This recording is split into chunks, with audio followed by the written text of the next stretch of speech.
অবস্থা বন্ধুরা দেখো, এরকম সচরাচর কিন্তু দেখা যায় না।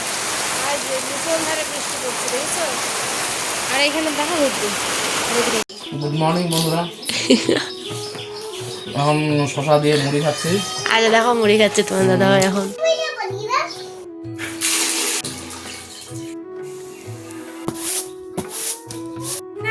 দেরি করিস না, তুই তো শুনছিস না। আমার বাড়ির সকালটা শুরু হয় হাজার ব্যস্ততার মধ্যে দিয়ে, জানো। সকালে উঠে চটপট করে রান্না করতে হয়, স্বামীকে খাওয়ানো, সন্তানকে খাওয়ানো, তারপরে ঘর সংসারের ধোয়া কাজ, মানে সমস্ত কিছু একা হাতে করতে হয়। তো যাই হোক, আজকে একটুখানি আমি হালকা হয়েছি, কারণ আজ আয়নের বাবা বলছে সকাল সকাল রান্না করার দরকার নেই, আমি দুপুরে এসে খাবো। তো ভাবলাম চলো সকালবেলা কেন না একটুখানি চা হয়ে যাক এই ঠান্ডা ঠান্ডা ওয়েদারে। গুড মর্নিং বন্ধুরা। এখন শশা দিয়ে মুড়ি খাচ্ছি। আচ্ছা দেখো মুড়ি খাচ্ছে তোমার দাদা ভাই এখন। আর সঙ্গে হচ্ছে চা। হ্যাঁ এটা দিয়ে শুরু হলো আজকে ব্রেকফাস্ট। হ্যাঁ, এখন যাবে তুমি দোকানে, তাই তো? দোকানে যেতে হবে। তারপরে আবার দুপুরের দিকে আসবে ভাত খেতে। তোমাদের সাথে সারাদিন তো দেখাই হয় না, যা মানে আমি ভিডিও করে আমাকেই বেশি দেখতে পাই আর কি, তোমাকে অত দেখতেই পাই না। যাই হোক ঠিক আছে, ব্লগটা কন্টিনিউ দেখো। বলো, আর ভিডিওটা কন্টিনিউ দেখতে থাকো। আজকে ভালো কিছু রান্না হবে, বলো। আগে হবে, তুমি ওটা বলো না। না, আগে বলতে হবে, বুঝেছো? আজ ভালো কিছু দুপুরে আমরা লাঞ্চে বানাবো, তো তোমরা দেখতেই পাবে, পুরো ব্লগটা দেখো। বরকে দিয়ে আমি ভিডিও করাই বলে বর সবসময় আমাকে এই কাজটা ওই আবার করিয়ে নেয়, জানো। মানে দেখো, ওই কিন্তু সচরাচর তোমাদের সামনে আসতে পারে না, আসলে নার্ভাস ফিল করে, কি বলবে কি না, কেমন কি হয়ে যাবে। তো আমি ওকে বারবারই বলি, দেখো এটা কোনো ব্যাপার না, আমরা যেমন মানুষ ওরাও তেমন, তাই না, আমাদের পরিবারের একটা অংশ, তাই তেমন কোনো ব্যাপার নেই। বহু কষ্ট করে তাকে বলাতে হয় যে একটু কথা বলো, কারণ সারাদিন তো আমি তোমাদের সাথে বকবক করি, গল্প করি, সমস্ত কিছু ওই তো আর করে না, তাই না।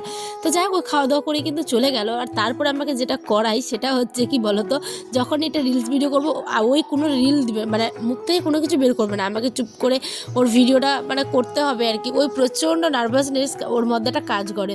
তো যাই হোক, আর এইদিকে আমি কিছু শ্যুট করলাম, তার মধ্যে দেখো কত বাতাস উঠে গেছে বন্ধুরা। এখন আমি সঙ্গে সঙ্গে মানে ঘরে ঢুকবো, কারণ রিলস করছিলাম বাইরে আর কি। তো যাই হোক চলো এখন ঘরের মধ্যে যাই। আর এই শাড়িটা পরে কেমন লাগছে অবশ্যই কমেন্টে জানিয়ে। তো সত্যি কথা বলতে, এটা শাড়ি আমার বাবা অনেকদিন আগে দিয়েছিল, একটা নর্মাল সুতির মধ্যেই, কিন্তু সুতিরও না সিনথেটিকের মধ্যে আর কি, সুন্দর একটা শাড়ি।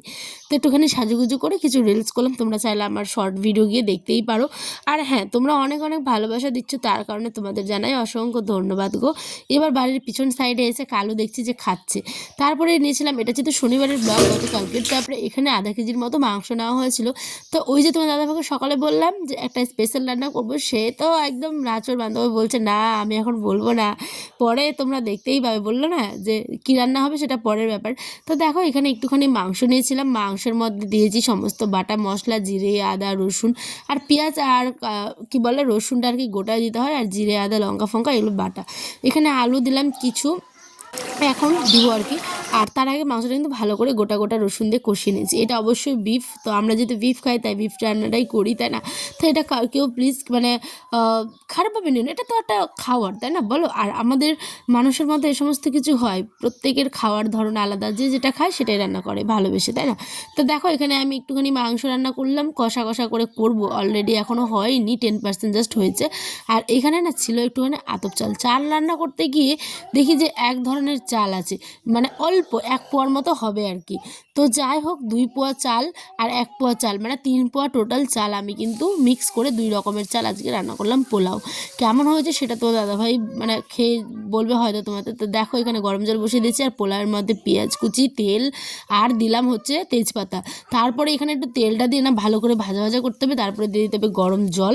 আর আমি কিন্তু বাকিটা শেয়ার করতে পারিনি, কারণ ওই যে রিলস শ্যুট করলাম, অনেকগুলো ভিডিও এডিট করলাম, আমার ফোনে ব্যাটারি একদম শেষ হয়ে গেছিলো 1%। তো যাই হোক বলে দিচ্ছি, তারপরে গরম জলের মধ্যে দিয়ে দিয়েছিলাম, তারপরে আদা আর দিয়েছিলাম কয়েকটা এলাচ, ঠিক আছে।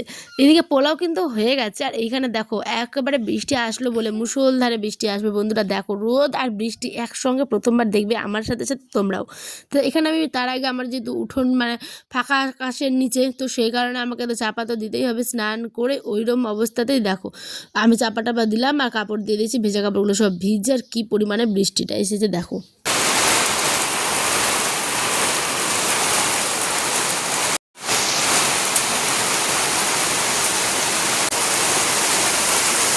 তোমরা কি কেউ কখনো দেখেছো এরকম বৃষ্টি, রৌদ্র আবার বৃষ্টি একসাথে?